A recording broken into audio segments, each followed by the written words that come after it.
இன்றைக்கான பதிவில் நம்ம பார்க்க போகிறது மாடியில் ஒரு மல்லிகை தோட்டம். அதோடைய தொடர்ச்சி தான் இந்த வீடியோ. ஆல்ரெடி அந்த வீடியோ பார்க்காதவங்க போய் பாருங்கள்.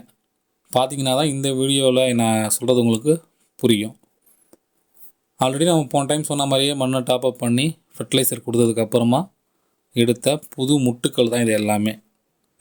நான் சொன்னது போலவே நல்லாவே முட்டுக்கள் எடுக்க ஆரம்பிச்சிருக்கு. ரொம்ப சந்தோஷமாக இருக்குது இதை பார்க்கும்போதே. நமக்கு ஸ்டார்டிங்கில் கொஞ்சமாக தான் எடுக்கும், அதுக்கப்புறம் போக போக தான் அந்த மொட்டுகள் வந்து அதிகரிச்சுக்கிட்டே போகும்.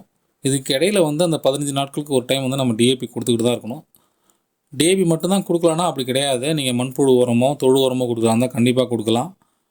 இதுவும் இல்லாமல் இன்னும் ஒரு சில ஃபெர்டிலைசர்ஸ்லாம் யூஸ் பண்ணலாம். அதாவது இந்த கடல் பாசி உரம் கொடுக்குறாங்க, அது மாதிரி நம்ம கொடுக்கலாம். அப்புறம் பார்த்திங்கன்னா போன்மீல் கொடுக்கலாம், டிஏபி, அப்புறம் எப்சம் சால்ட்டு கொடுக்கலாம். டிஏபி நான் ஆல்ரெடி சொல்லியிருக்கேன். இது மாதிரி நிறைய ஃபெர்டிலைசர் கொடுக்கலாம் நீங்கள். ஆனால் பேசிக்காக டிஏபி கொடுத்தாவே உங்களுக்கு நல்ல ரிசல்ட் இருக்கும். ஃபெர்டிலைசர் சொல்கிறதா தான் சொல்லிக்கிட்டே போகலாம், அது நிறைய ஃபெர்டிலைசர் இருக்குது. ஆனால் இதுவும் கொடுக்கலாம் அப்படிங்கிறதுக்காக தான் நான் சொல்கிறேன். நான் மேக்ஸிமம் எல்லாருக்குமே டிஏபி தெரியும். ரோஜா செடி வளர்த்தவங்க எல்லாருக்கும் மேக்ஸிமம் டிஏபி தெரியும். ஏன்னா எல்லா யூடியூப் சேனல்லையும் டிஏபி பற்றி சொல்லியிருப்பாங்க. டை அமோனியம் பாஸ்பேட்னு சொல்லியிருப்பாங்க.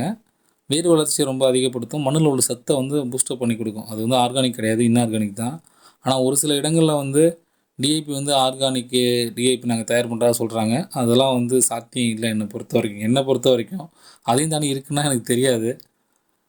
அப்புறம் இங்கே லோக்கலில் எங்களுக்கு நான் வாங்குற இடத்துலாம் டிஏபி வந்து 40 ரூபா ஒரு கிலோ. வெளிலலாம் எவ்வளோ ரேட்டுன்னு தெரியல. ஒரு சில நர்சரியில் தான் கொஞ்சம் சின்ன சின்ன பாக்கெட்டே வந்து 50 ரூபா அப்படிங்கிற மாதிரி விற்கிறாங்க.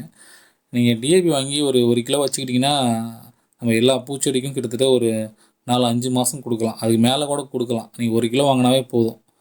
அதுமாதிரி அப்போ எப்சம் சால்ட்டு கிடச்சதுனால எப்சம் சால்ட்டு அதுவும் 1 கிலோ 40 ரூபா தான். அதுவும் வாங்கி வச்சுக்கிட்டிங்கன்னா இதெல்லாம் வந்து ரொம்ப அதிகமாக கொடுக்கக்கூடாது. கொஞ்சம் கொஞ்சம் கொடுத்தீங்கன்னாவே நல்ல ரிசல்ட் எடுக்கலாம். இதெல்லாம் இல்லாமல் இருந்தாலும் பரவாயில்ல, நீங்கள் மண்ணை மட்டும் டாப்அப் பண்ணாவே ஓரளவு ரிசல்ட் இருக்கும்.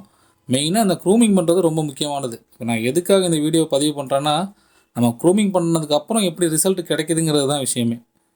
நிறைய பேர் அந்த இலைகளை கிள்றதுக்கும் அந்த செடிகளை வெட்டுறதுக்கும் ரொம்ப பயப்படுறாங்க. ஏன்னா பார்த்து பார்த்து வளர்த்த செடிகள் இது, எப்படி வெட்டுறதுன்னு மனசு வர மாட்டேங்குது. நீங்கள் அப்படி அதை வெட்டலை அப்படின்னா கண்டிப்பாக வந்து புது துளிர்கள்லாம் எடுக்கும். நீங்கள் நினச்ச அளவுக்கு ஈல்டே கிடைக்காது.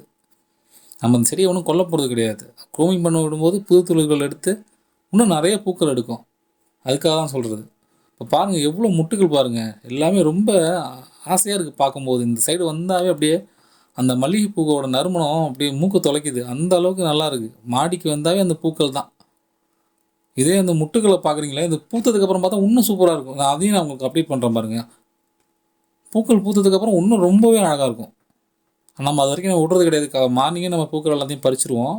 ஒரு சில நேரங்களில் இந்த மாதிரி பறிக்காமல் விட்டுருவோம். அந்த மாதிரி டைமில் எடுத்தது தான் இந்த வீடியோஸ்லாம். உண்மையாகவே வீட்டுக்கு வீடு ரொம்ப ஸ்லோமாக வளர்க்கக்கூடிய பூச்செடிலாம் நம்ம மல்லிகை பூச்செடி. அதுவும் நம்ம மாதிரி இந்த டிராபிக்கல் கிளைமேட்டுக்கு ரொம்பவே சூப்பராக வளரக்கூடியது இந்த மல்லிகை பூச்செடிகள் தான். நிறைய பேர் இந்த ரோஸு டிஃப்ரெண்ட்டாக ரோஸு அது இதுன்னு ட்ரை பண்ணுறதுக்கு இந்த மல்லிகை பூச்செடிகளை ட்ரை பண்ணலாம். கண்டிப்பாக நல்ல ரிசல்ட் இருக்கும். ஆனால் என்ன, ஆல் சீசன் கிடைக்காது. ஆல் சீசனில் எப்போயாச்சும் தான் 1-2 முட்டுகள் இருக்கும் மற்றபடி. ஆனால் அது நீங்கள் எதிர்பார்த்த அளவுக்கு உங்களுக்கு ஈல்டு கொடுக்குமானா கண்டிப்பாக கொடுக்காது. அந்த சீசன் டைமில் நம்ம கரெக்டாக மெயின்டைன் பண்ணோம்னா கண்டிப்பாக நம்ம எதிர்பார்த்த ஈல்டு எடுக்கலாம். நம்மளோட தேவையை கண்டிப்பாக பூர்த்தி பண்ணிக்க முடியும் இந்த மாதிரி நம்ம பண்ணுறது மூலயமா. நீங்களும் செடிகள் வச்சுருந்தா இது மாதிரி ட்ரை பண்ணி பாருங்கள். ரொம்ப ஈஸியாக வளர்க்கக்கூடிய செடிகள்லாம் மல்லிகைப்பூ ஒன்று. ரொம்ப ஈஸியாக நீங்கள் மெயின்டைன் பண்ணலாம். நான் சொன்னதை மட்டும் கரெக்டாக ஃபாலோ பண்ணிங்கனாவே போதும். இப்படி இல்லை தரையில் வச்சிங்கன்னா நல்லா இன்னும் இந்த செடியெல்லாம் ரொம்ப சின்னது. நீங்கள் தரையில் வச்சு நான் சொன்னதெல்லாம் ஃபாலோ பண்ணிங்கன்னா எதிர்பார்க்க முடியாத அளவுக்கு ரிசல்ட் இருக்கும். ரொம்பவே சூப்பராக வளரும். அதே மாதிரி மல்லிகை பூச்செடிகளுக்கு ரொம்ப வெயில் முக்கியம். தூக்கி நேரில் வச்சிங்கன்னா பூக்கவும் பூக்காது, ஒன்றும் வராது, வேஸ்ட்டு தான். நீங்கள் பாட்டுக்கு ஐயோ செடி இலையெல்லாம் கொட்டுது, இல்லை இந்த மாதிரி அக்னி வெயிலில் செடிகள் செத்துரும் அப்படின்னு தூக்கிட்டு நீங்கள் நிழலெல்லாம் வச்சிங்கன்னா பூக்களே எடுக்காது உங்களுக்கு. ஏன்னா அதுக்கு தேவையே வெயில் தான்.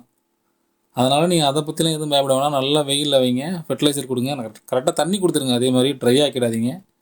கொடுத்து மெயின்டைன் பண்ணிங்கன்னா நல்ல ரிசல்ட் எடுக்கலாம். நமக்கு தேவையான பூக்களை நம்மளே உற்பத்தி பண்ணிக்கலாம். மேலும் இது சம்மந்தமான சந்தேகங்கள் இருந்ததுன்னா நீங்கள் வீடியோ கீழே பதிவு பண்ணுங்கள், கமெண்டில் பதிவு பண்ணுங்கள். முடிஞ்சுன்னா அடுத்த வீடியோவில் நான் அதுக்கான ரிப்ளை கொடுக்க பார்க்குறேன். வீடியோ பார்த்த அனைவருக்கும் நன்றி. நிறைய பேர் வீடியோ பார்க்குறீங்க, சப்ஸ்கிரைப் பண்ண மாட்டீங்க. உங்களுக்கு இந்த வீடியோ பிடிச்சிருந்ததுன்னா சப்ஸ்கிரைப் பண்ணுங்கள். அடுத்த பதிவில் மீண்டும் சந்திப்போம். நன்றி.